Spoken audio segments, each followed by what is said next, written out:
যে আপনি বললেন যে বিএনপি ক্ষমতায় আসতে পারবে না, বাংলাদেশ আবার স্থির হবে, হাসিনা আবার ক্ষমতায় আসবে। তো সেই ক্ষেত্রে তো দেখুন, এই সরকারটা তো সেনার তত্ত্বাবধানে চলছে। সেনার একাংশ তো মানে তারা নিজেরা দাঁড়িয়ে থেকে হাসিনাকে সরিয়েছেন, প্রধানমন্ত্রী, প্রাক্তন প্রধানমন্ত্রী শেখ হাসিনাকে সরিয়েছেন। তো সেই ক্ষেত্রে সেনাকেও আবার ট্র্যাকে ফিরতে হবে, মুজিববাদে ফিরতে হবে।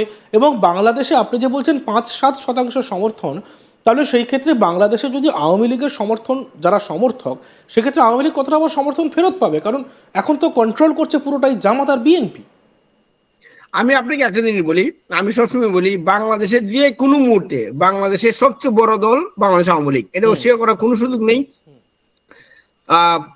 একমাত্র প্রবলেম, এখন যারা ক্ষমতায় আছে তারা তারা সশস্ত্র, তারা তারা আর্মড।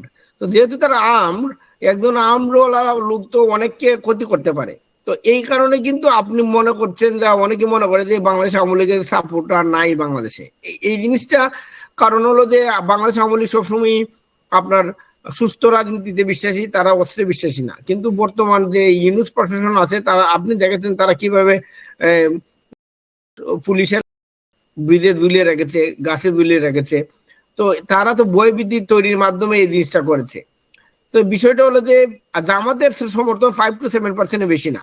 জামাত বাংলাদেশের কোনো একক সিট জেতার মতো এদের সমর্থন নাই। কিন্তু বাংলাদেশ আওয়ামী লীগের প্রত্যেকটা জায়গায়, প্রত্যেকটা সংসদীয় আসনে মিনিমাম 30% সমর্থন এদের অলওয়েজ আছে। মানে আওয়ামী লীগের 30% লোক অল টাইম আছে, এট এনি সার্কামস্টেন্স, যে কোনো বিপদে হোক না কেন, যে কোনো জায়গায়। আপনি জানেন সংসদীয় রাজনীতিতে 30% ভোট পাইলে যে কোনো আসন জেতা কোনো বিষয় না। তো এই বিষয়টি তারা এখন জামাত বিএনপি তারা এক হয়ে নির্বাচন করবে, এটাই বাস্তবতা। আমরা যতই বলি না কেন, তারা কোনোদিনই আলাদা হবে না, কারণ জামাত কোনোদিনই এককভাবে নির্বাচন করে দিতে আর কোনো সুযোগ নেই। আর বিএনপি বিএনপি এবং আওয়ামী লীগের অবশ্যই ফাইট হবে যে কোনো জায়গায়, কিন্তু জামাত এককভাবে আওয়ামী লীগের সাথে ফাইট করার কোনো এবিলিটি নাই।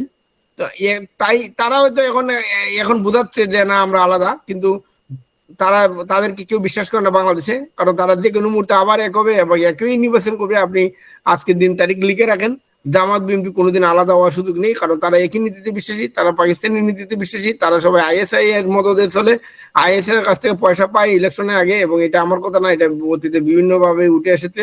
আপনি যদি উইকিলিক্সের বিভিন্ন কেবল দেখেন, যে আপনি জানতে পারবেন কিভাবে তারিখ দিয়ে আইএসআই এর মদদে চলে, কিভাবে জামাত তো আর automated by default born from Pakistan.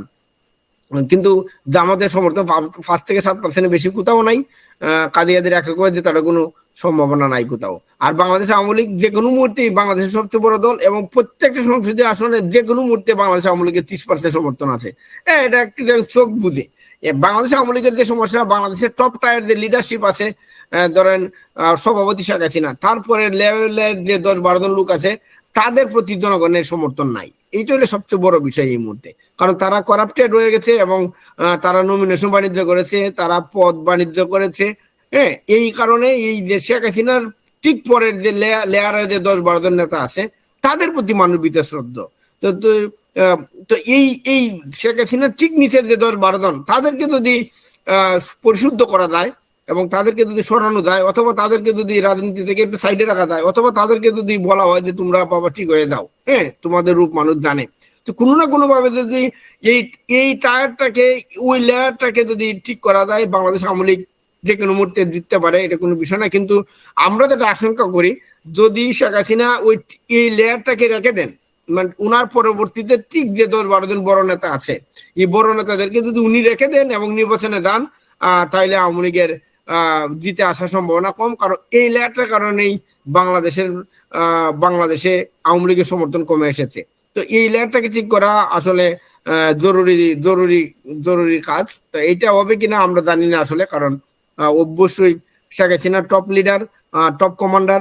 তো উনি যদি মানে আমরা যেটাকে বলি যে মানে আওয়ামী লীগের শীর্ষ নেতৃত্ব, হ্যাঁ, উনি যদি মনে করেন যে এই টপ টায়ারটাকে উনি ঠিক করবেন, তাইলে আওয়ামী লীগ যে কোনো মুহূর্তে ফিরতে পারবে। কিন্তু উনি যদি টপ টায়ারটাকে রেখে দেন এই 10-12 জন নেতাকে, এবং তাদেরকে আগের মতোই দুর্নীতি করার সুযোগ দেন, নমিনেশন বাণিজ্য করার সুযোগ দেন, বা পদ বাণিজ্য করার সুযোগ দেন, তাইলে আওয়ামী লীগকে সাফার করতে হবে, জিতে আসার টাফ। কিন্তু না, ওই ওই ওই বিষয়টা rectify করলে আমরা জিতে যাবো। যে বিষয়টা আমি আপনাকে আবার বলার চেষ্টা করছি সেটি হলো, হাসিনাকে তো, ওনাকে তো মানে ওই বাইরে থেকে তো জিনিসটা করতে পারবেন না, ওনাকে তো দেশে ফিরতে হবে, তার জন্য দেশে ফিরে নির্বাচনে অংশগ্রহণ করতে হবে, উনি তো বাইরে থেকে করতে পারবেন না, বাইরে থেকে তার ওই লেয়ারটাকেও ছাড়তে পারবেন না। আমার যে জায়গাটা আপনাকে মানে জিজ্ঞাস্য যেটা, সেটি হলো সেনা তাকে সরিয়েছে, সেনা তাকে প্রকৃতপক্ষে সেনা তাকে পাঠিয়েছে, বাইরে পাঠিয়েছে।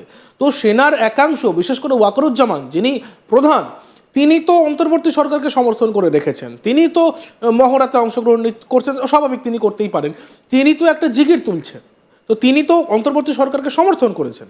তো সেই ক্ষেত্রে সেনার মধ্যেও তো একটা চেঞ্জ দরকার। সেই চেঞ্জটা কি করে হবে? অস্ত্রধারীকে নিরস্ত্র কারা করবে, যার ফলে সাধারণ মানুষ বেরোবে, যার ফলে হাসিনা আসতে পারবেন দেশে। আমার জিজ্ঞাসা এই জায়গাটা পার্টিকুলারলি।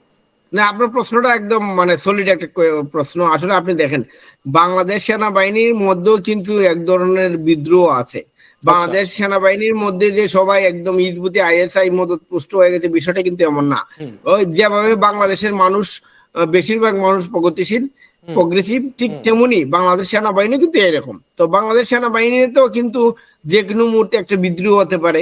বাংলাদেশ সেনাবাহিনীতেও যে ওয়াকারুজ্জামান যিনি আছেন মানে প্রধান সেনাপতি, হ্যাঁ, সেনাবাহিনীর প্রধান, উনিও যে টিকবেন এটারও কিন্তু কোনো নিশ্চয়তা নাই। কারণ যে কোনো মুহূর্তে উনারও পতন হতে পারে। তো এই বিভিন্ন ধরনের ইকুয়েশন আছে।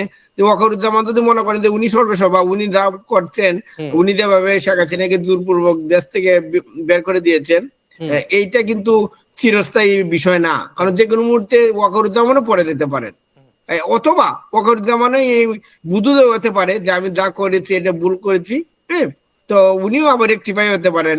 উনি নিজেই মনে, যদি আমার ধারণা নিজেকে করবেন কি করে? উনি তো মানে জামাতের প্রধানকে আমিরে জামাত বলে ডাকছেন, মানে উনি একেবারে খোদ একেবারে মানে বিভিন্ন সূত্র বলছে উনি একেবারে জামাতের খুব ক্লোজ এইড।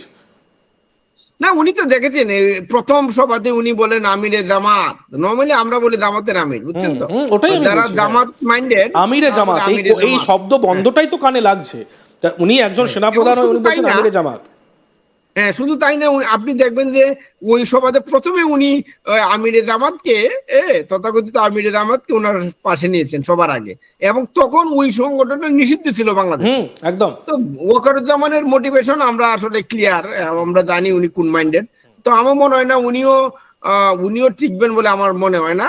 উনিও পরে যেতে পারেন, অথবা উনি যদি ফিল করেন যে আমি ভুল করেছি, যে কোনো মানুষ ভুল করার সুযোগ আছে, সরি, ভুল করলে নিজেকে শুদ্ধ করার সুযোগ আছে। তো উনি যদি ফিল করেন যে আমার ভুল হয়েছে এবং উনি যদি নিজেকে কারেক্ট করেন, এই সুযোগ তো আছেই। অথবা উনারও কিন্তু পরে দেওয়ার চান্স আছে, কারণ উনি যেভাবে পাকিস্তানকে নিজের বুকে আগলিয়ে নিচ্ছেন, এটা কেউই পছন্দ করে নাই, হ্যাঁ।